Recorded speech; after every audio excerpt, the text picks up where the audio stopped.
Hello and welcome to Type 1 Thursday. Today is a fantastic topic that actually was requested by, well, as usual on my Instagram stories, where I tend to have my little votes on what I should be talking about this week or the next week or whatever. But first of all, I want to ask, how are you doing today? How are you feeling? How are things?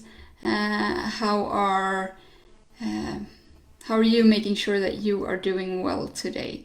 That's the first question.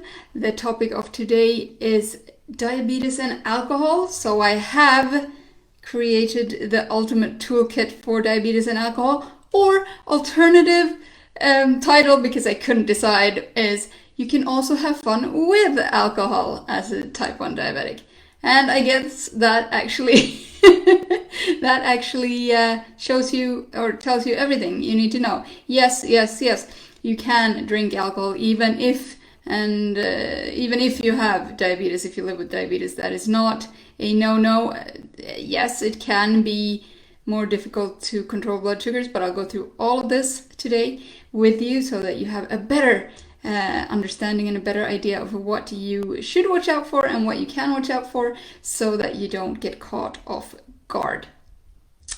I don't think that alcohol is necessarily a bad thing, actually. It all comes down to the amount of alcohol that you are drinking, of course. Or if you're knocking back a couple of bottles of whatever every day, then maybe not so good. But if you are enjoying, a glass or two or even three with a meal, then I don't think alcohol is bad, in my opinion. I'm, of course, not a medical professional, so what do I know?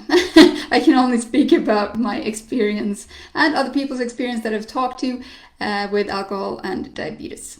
So actually what the main point to remember is that alcohol impacts the liver in doing its job. Because part of the liver's job is, of course, to regulate your blood sugar as well. And here is where alcohol can get a little bit tricky when it comes to diabetes. It doesn't have to be. Of course, you can also manage your diabetes very, very well, even if you do choose to consume a few alcoholic beverages. But do bear in mind that why it can become problematic is because the liver doesn't get to do its job properly. Because the main function of your liver is to store glycogen, which is the stored form of glucose, so that if you haven't eaten for a while, if you're fasting, or if you are using alternative fuel sources like fat, your body can still have the glucose that it needs and in order to function. Anyway, the liver is also responsible for cleaning the body of toxins, and exactly this is where alcohol comes in. And because unfortunately, of course, the liver cannot do both jobs at the same time, it can only do one thing at a time. So while it's detoxifying us, it stops secreting glucose, and this is why alcohol can get problematic with diabetes, because it can lower or cause your blood sugar to go lower than desired. This is because alcohol has oxidative priority, which means that the body has to burn, or the liver has to burn that first, or take care of it, detoxify our body from it first, before it can resume its regular duties. So this means a few top tips right off the bat is that don't drink when your blood sugar is already low, because it's not necessarily going to go higher unless you're drinking, I don't know, a very sugary drink, but then it's going to go too high and then it's not good either. So yeah, don't do that. And also keep an eagle eye on your blood sugar as long as you are drinking, or when you're drinking, even up to 24 hours after. Be extra careful depending on how much you drink, of course, in one go. And this takes some learning to see how your body responds to alcohol individually.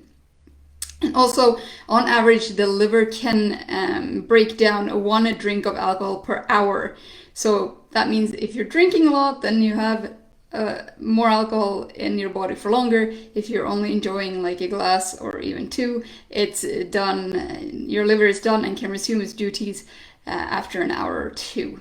Alcohol can cause blood sugar levels to also rise. On the other hand, instead of falling, it can also make it rise. If you're, for example, drinking a really sugary drink, or, it can also depend on how much you're drinking. A general rule of thumb is a moderate amount can raise your blood sugar, depending on what you drink, of course, also, and an excess amount of alcohol can lower it. And this makes it super tricky sometimes, because you really have to know not only what you're drinking, but also how much you're drinking in order to stay safe. And if you are on insulin or certain medications, the ones that cause your pancreas to produce more insulin, which is basically a type 2 drug, this can be quite dangerous, actually, the hypo thing. And unless you're eating, the active insulin actually continues to work and continues to drop the blood sugar. And this can get really, really dangerous really, really quickly, because you can't really rely on the glucagon kit, the orange, or, in the States they have different versions now, but the orange big kit to take you back from a severe emergency hypo either, because if you've been drinking a lot, the glucagon might not be as effective. So that a little word of warning there if you're planning on making it a big one. So alcohol is actually recognized as one of the risk factors for hypoglycemia in people with type 1 diabetes. And there was actually a study that estimated that 1/5, so 20% of severe hypoglycemic episodes are actually attributed to alcohol consumption. And also the results of this study also showed that blood sugar is even affected the day after you drink. So that's why you can go hypo randomly in the morning of the next day, even if you feel okay, because your body's still working with it. Remember that food slows down the absorption of alcohol into the bloodstream, and so be sure, if you want to make it a little bit easier for yourself, be sure to eat a meal or a snack if you're going to drink alcohol. Again, keep an eagle eye, really always check your blood sugar level to make sure it's in a safe zone. And if your blood sugar is too low, eat a snack or glucotabs to bring it up again. And for the love of everything, stop drinking in the meantime until you are in a safe range again. I've seen people handle this differently, and I just want to make sure that you understand that please stop drinking so you don't get more intoxicated while also handling a hypo. That's not a good combo. Alcohol stimulates your appetite, and that can cause you to overeat, of course, and affect your blood sugar control and make poor dietary decisions in that particular point of time.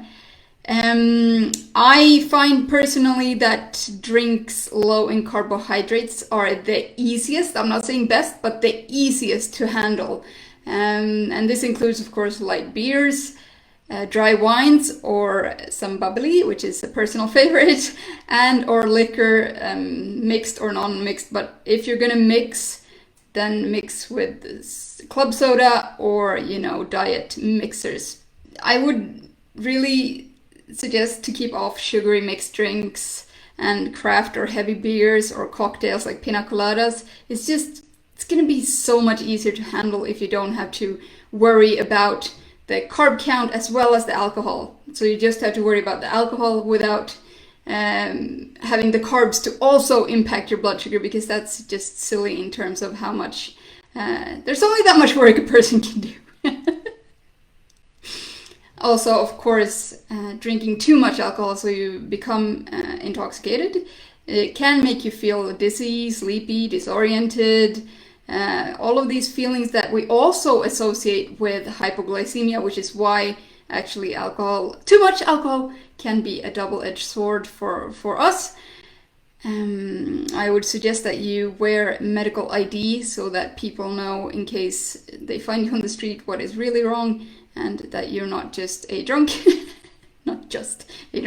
so that people can help you if you really start acting in a weird way. And the next point is that alcohol, of course, affects your judgment as well. So please make sure that you don't drink too much, because you can really make some really poor choices, and it, of course, maybe you don't have the willpower that you have normally. All right, so keep an eagle eye on your blood sugar. I cannot repeat this enough. This is the main part of staying healthy while drinking as a diabetic. Keep an eagle eye on your blood sugar before drinking, during drinking, after drinking. Check your sugars manually and with a CGM, of course, before you go to bed, even if it is a late one, even if you hate the thought of doing it, do it anyway to keep yourself safe. Always check it during the night as well. I know it's a pain, but do it. And this is, of course, where a CGM, a continuous blood glucose monitor, really comes in very handy. Just make sure that you can actually hear it and hear the alarms in your while you're sleeping it off. The trick for this is to actually use the receiver thing, not the app on your phone, but the receiver, and put it in a glass on your nightstand, and then it vibrates and the whole glass vibrates and the whole table vibrates. And if you miss that, then wow, it was a heavy one. Look at the label and know what's in your glass, not just in terms of alcohol volume percentage, but also in terms of carbohydrates. And this is not a keto thing at all. This is not a low carb thing. This is just so that you know what beast you're handling in terms of blood sugars and in terms of diabetes. Stick to the dry ones that I told you about before. If you're going to drink, mix with diet mixers, wear a medical alert bracelet, sip.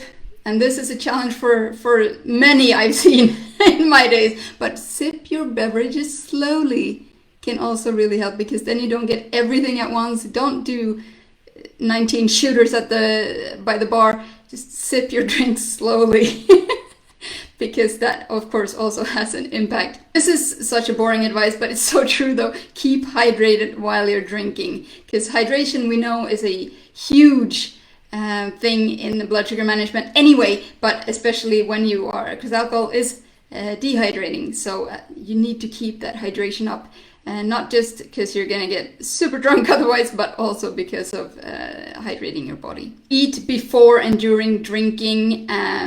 Does it help you if I sort of try to reframe it into that you see the alcohol as part of a meal rather than, of course, go out and enjoy yourself even without a meal, but and you don't have to have alcohol to enjoy yourself, but you can, of course. This is my point. But does that help sort of to make it a little bit clearer how it's easier to think about it? I don't know, let me know. And also, again, take your blood sugar meter with you. Don't rely on the CGM. It can come to a sticky situation, especially if you're out. And of course, carry glucose with you. If you do end up in a hypoglycemia and being drunk, you need something that is fast and reliable, and then glucose tablets, or ask for juice in the bar if it's really bad, but then that really helps, and especially if you carry it with you. I don't think anyone would, but don't drink if your blood sugar level is not under good control, or if it's been low lately, you've been having a lot of hypos, maybe then to pull an all-nighter is not the best idea. And again, don't skip food, and don't drink on an empty stomach, because you will absorb the alcohol so much faster if you do. And don't necessarily drink alone, and I say this because of two reasons. First of all, alcohol is best enjoyed with company, but also that makes sure that you have someone to check up on you in case things wouldn't go too well. So, don't drink alone. It's kind of sad too. Don't drink sweet drinks, craft beers, sweet wine, because it just makes the blood sugar management throughout your party time that much harder. So that you can concentrate on having fun and not worry about how high your blood sugar will go, because that's not fun in my book, and I don't think it's fun in your book either. So make sure that you can focus on what's important. And then I have another one. Don't drink and dance, actually, this time. Without food, of course. If you've had food first and blah, blah, blah, or having food during dancing, which is really weird. But anyway, if it's somehow in relation to food, then do it, but physical exercise will lower your blood sugar even more. And my last little toolkit tip is don't mix around with medicines, whether it's insulin, whether it's pills, or whether it's anything else, while under the influence of alcohol. You can make some really bad decisions, and that's not worth it. Another question that came hand in hand with this was, how do I handle alcohol? And I have to say, I admit openly that I enjoy alcoholic beverages, and I do stand by that, sticking to low sugar options such as dry wine or mixed liquor with, soda or club soda or diet mixers works absolutely the best for me, because that way, like I said before, I can really concentrate on the fun and just have to manage the alcohol part, and not the alcohol part and the carb part of drinking, because that is just too much when I want to have fun. And also, I usually drink with food. I usually see it as part of a meal or part of an aperitif or something like that, and that helps me. Those are my top tips that I use normally for me. But now I want to hear from you. It's your turn. And what are your views on diabetes and alcohol? Do you enjoy alcoholic beverages? And do you have any tips to share, to add on to this ultimate toolkit? That'd be so interesting. Thank you for letting me know in a comment in that case. Also, or do you steer clear, shy away from it? That's fine too, of course. That's not a question at all. But let me know in a comment somewhere on the internet, and I'll be happy to chat with you there. Until next time on Type 1 Thursday, cheers!